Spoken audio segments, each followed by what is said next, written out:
Welcome to the Windows Computer and Technology channel. And I got this question yesterday from a viewer that I answered directly.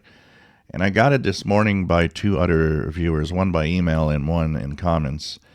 And it is about the famous bug fixing updates that we are going to receive this week. My understanding when you look in the details of everything is actually that it could be up to Tuesday of next week because we're still in October. But technically, I'm pretty sure it's going to be this week. It's pretty much always the fourth week exactly. And, you know, the fact that yesterday there was no update, which surprised a lot of people. But then I made a video just to explain that it's not necessarily on Tuesday. Yes, I did look at it on Tuesday because it's been very often on Tuesday, but it's been on different dates sometimes. And one of the question that was interesting about it is something that, yes, it did happen in the past, is you go to check your Windows updates on Windows 11 and on Windows 10, and you notice that, for example, the bug fixing updates are released on Windows 10, not on Windows 11, and there's kind of a delay, and Windows 11 will get them like 2 or 3 days later. And so the question was from them is, well, why isn't at least one of the two windows getting the updates if you know, maybe there's something not right, or you know, maybe it's they're waiting because something is they're not sure about, and also, you know, what's behind the I release it today or not, and it has to do with so many things. So first of all, why do we not release the updates on Tuesday, for example, this week? Probably because they want to examine a little more and do a little more testing on them. They are on the release preview now for a little while, and they are tested, and maybe they have telemetry that's kind of saying, maybe there's something we need a little more testing, more you know, days to see if it behaves well or not.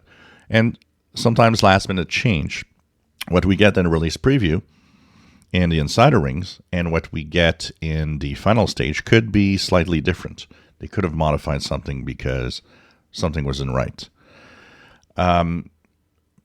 There's this thinking that Windows 10, Windows 11 are very separate updates, but in reality, go back in time and go back to your history of both Windows 10 and 11 and go check online what they actually fix when you go back in time.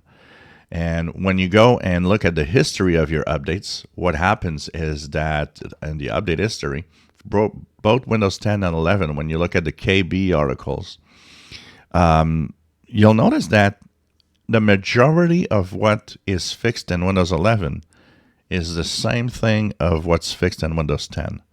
And it's often more than 90%. Often that difference isn't that big. And why? Because the underlying code of Windows 11 is a big chunk of Windows 10. So the reason why maybe there isn't separate updates is that whatever is causing an issue is causing an issue on both Windows 10 and 11. Because, once again, it could be the same update, the same fix for the same thing on both systems. And because of that, it's actually creating issues on both systems. So that could be why they're not doing a separate release of the updates. So, and the other thing, well, you know, they need more testing time. I think that's fine. It's better to let go, and even if we get them only on Friday, or even if we get them only early next week, the idea behind it is if it's because they're testing it more to make sure that it's okay, I'm fine with that, and that's the way it should be, actually. Nothing rushed and nothing, you know, that has to be there. And 23H2 is a little later than a lot of people thought, and I think it has to do a little bit with that also. It's just making sure everything is all right. If you enjoy my videos, please subscribe, give us thumbs up. Thank you for watching.